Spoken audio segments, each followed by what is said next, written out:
We are starting this one off at Scrubby Creek in the northern section of the old Telegraph track. We had lunch and spent the afternoon at Fruitbat Falls, Twin Falls and Eliot Falls.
A moment of appreciation here, guys, for Imogen's spotting, because no matter how bad I want to, I can't do it like she does it.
We tried a couple of different lines here at the end of Sam's Creek, and no matter what, just could not get the 200 over, so it did have to be our second winching of the trip.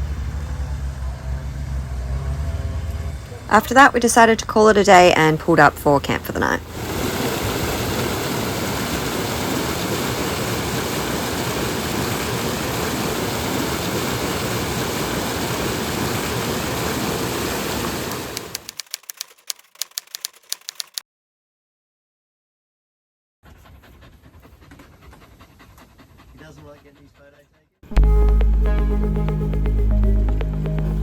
Starting the day off strong at Mistake Creek.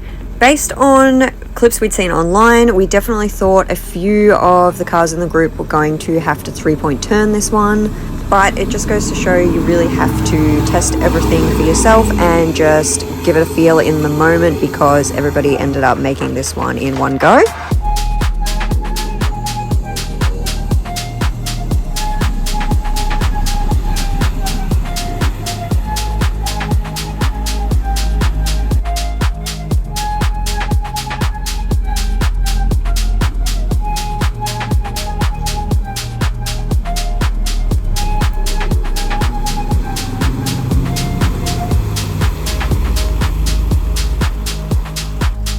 Then this is the other side of Mistake, coming up on the northern bank. It was so much fun.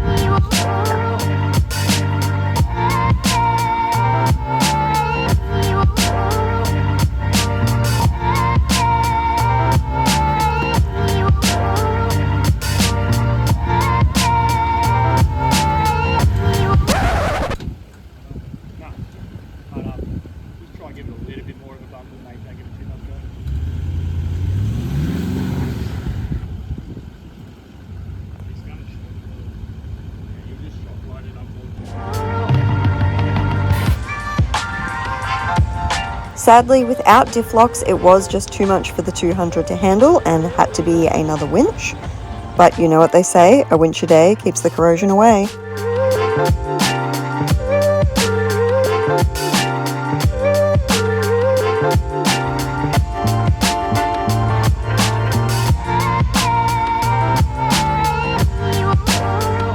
We caught up with these guys quite a few times all the way up to the tip, and their game plan is basically just send it, which is so fun to watch.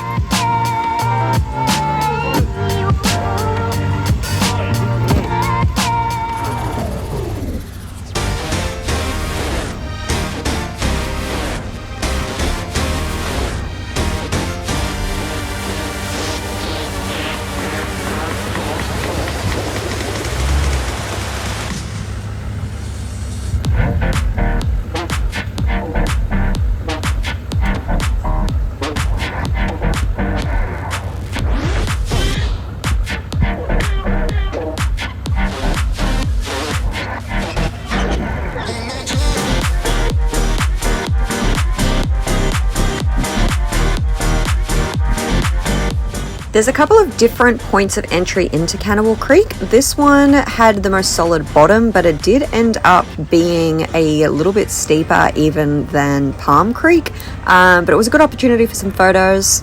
However, even though he was strapped in, this was Bundy's least favourite. So just be aware anything you have in the back seats might wind up in the front seat with you.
Probably the most anxiety-inducing crossing of the whole tally track is the Cypress Creek Bridge.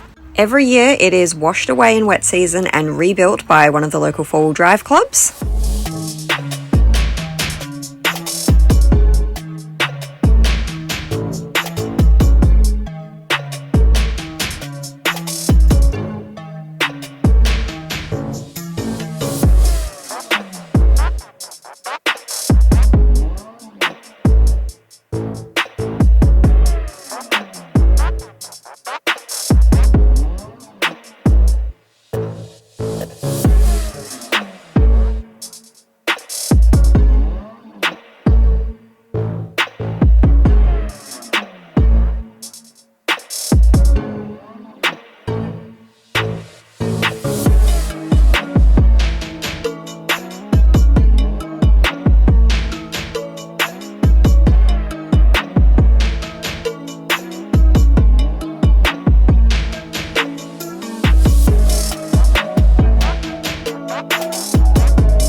And lucky last, with nowhere to go but through, Nolan's Brook Creek, one of the most hyped crossings of the entire teletrack.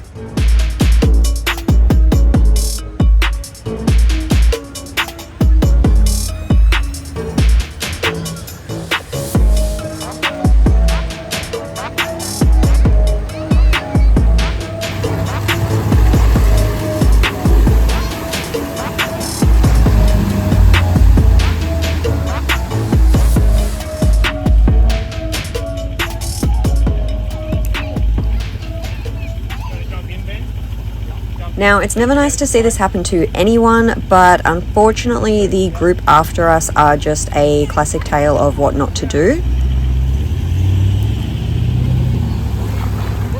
They didn't walk the crossing first, so they didn't know what they were in for. They also didn't have any of their straps ready, so when it was time to pull them out, they were sitting in the water for about a minute with their car just filling up.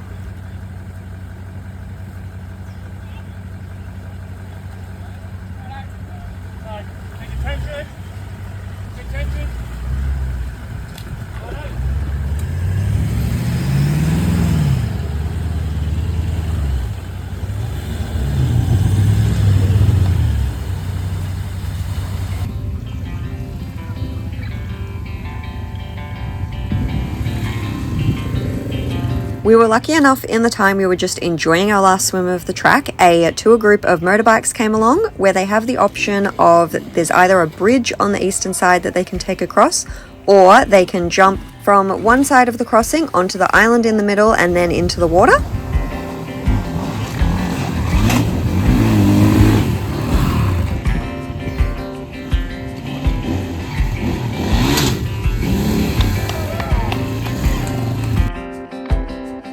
Since Sam and Sophie were heading back to Bramwell that afternoon to collect their boat, it did entice us to tag along and go and get the caravan. It was $75 extra to take the caravan across on the ferry, but it provided us with a lot more comfort and a lot more food options.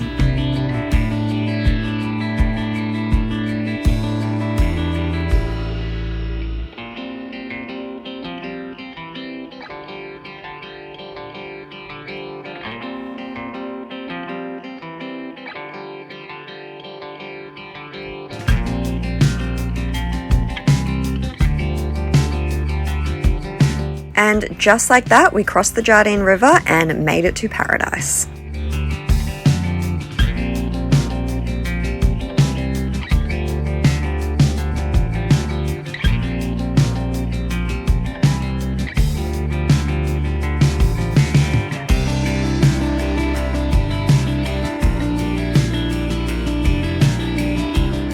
But that's not quite where the Cape York story ends, is it?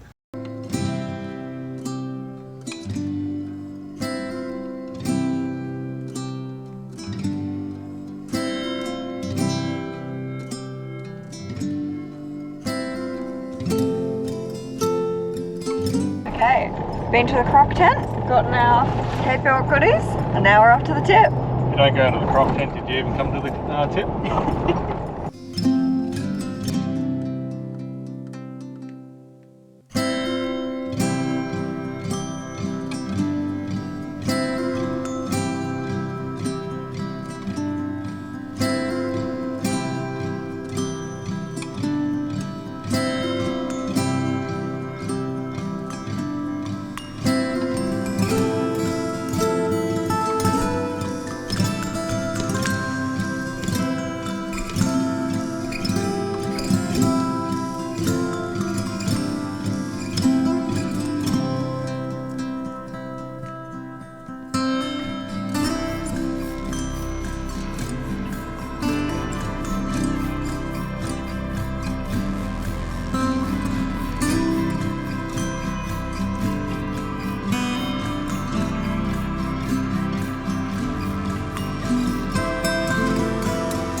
Thank you so much for watching one of our absolute highlight reels of the entire big lap.